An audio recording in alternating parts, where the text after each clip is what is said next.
On May 29, 1851, at the Women's Rights Convention in Akron, Ohio, Sojourner Truth gave a speech called "Ain't I a woman?" giving her thoughts and views surrounding the feminist movement.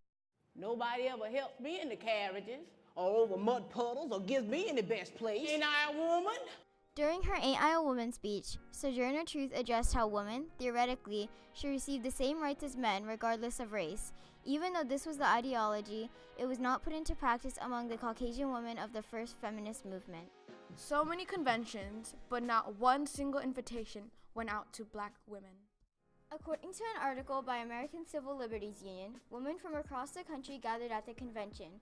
When suffragists gathered in Seneca Falls, New York in July 1848, they advocated for the right of white women to vote. The participants were middle and upper class white women, a handful of white men supporters, and one African American male, Frederick Douglass. Yet there were no black women at the convention, for none were invited. Elizabeth Cady Stanton says at the State Women's Rights Convention held at Albany, New York, in February 1854, educated, virtuous white women were more worthy of the vote. Throughout the address, she continuously discusses how married white women are mistreated and need the same rights as men. She never discusses anything concerning women of color and how they face both racism and sexism. Black women were not invited to any conventions, cast aside, and now white feminism existed. It was as if they weren't women at all. Emma Gray from the Huffington Post describes white feminism as, basically, white feminism is feminism that ignores intersectionality. After researching about white feminism, my group headed out to the Women's March on January 19th of 2019 in Washington, D.C. We interviewed two women from the NAACP and heard their opinion on white suffrage. Feminism and the Women's March was actually started for white women, and women of color are very underrepresented, so that's why I'm here. Although the definition of feminism from Merriam-Webster Dictionary is a theory of the political, economic, and social equality of the sexes, this wasn't always the case in the feminist movement. The women's suffrage movement, it really did not include black women or even women from all walks of life. In schools from a young girl, I always heard that Susan B. Anthony was the woman that got me my rights. But how true was that? They have perpetuated idealized versions of Anthony and her white colleagues, such as Carrie Chapman Catt and Elizabeth Cady Stanton. Evidence of their ruthless racial bias has been pushed to the shadows, enabling the erasure of their women of color counterparts who also fought tirelessly for the right to vote. Susan B. Anthony only appeared to care about black people when the status quo was in her favor. Susan B. Anthony, an abolitionist, Quaker, and feminist activist, is thought to be a feminist hero and icon. However, she was misrepresented in the media.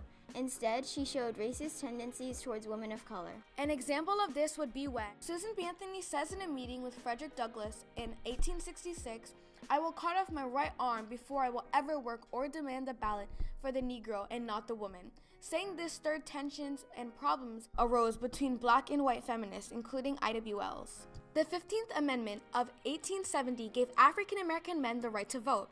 Even though this was in the Constitution, not all African American men had the ability to exercise it. Susan B. Anthony said when having a meeting with Ida B. Wells in 1897, when a group of colored women came and asked that I come to them and aid them in forming a branch of the suffrage association among the colored women, I declined to do so on the grounds that I didn't agree. And you think I was wrong in doing so? Ida B. Wells said that she was wrong for not including women of color in the feminist movement and segregating others as such. The 19th Amendment of 1921 gave women the right to vote. Although it gave women the right to vote, not all women could vote due to racism and demographics.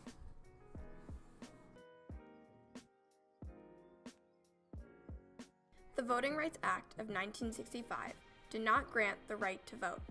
If you are lynched, arrested, beaten, or murdered, it is hardly possible for women of color to exercise the right to vote. Instead, the Voting Rights Act of 1965 granted the protection to exercise the right in order to vote. What is a right if you can't exercise it without the fear of being killed? As said in the Globe and Mail video, when you look back in history, you will see how white feminism has influenced our policies and the way we approach issues of gender equity in society. White women were first granted the vote in 1921. Women of color weren't allowed to vote until the 1940s. Indigenous women weren't even allowed to vote until the 1960s. So to address this problem, your feminism must be intersectional. Intersectionality is acknowledging how different parts of our identities shape our experiences and the way we move through our world. These identities include race, class, sexual orientation, gender identity, and even religion. The fourth feminist wave, created in 2012, is a social media-driven influence movement with the goal of mainly ending sexual harassment, body shaming, and rape culture. Now all women and men are reuniting, creating a new wave. We have become stronger together. The sign of strength of a group is by how far they have come. The feminist movement has overcome by having the right to vote. Now that women can vote and have equal rights, women have achieved a common goal and have gone way farther.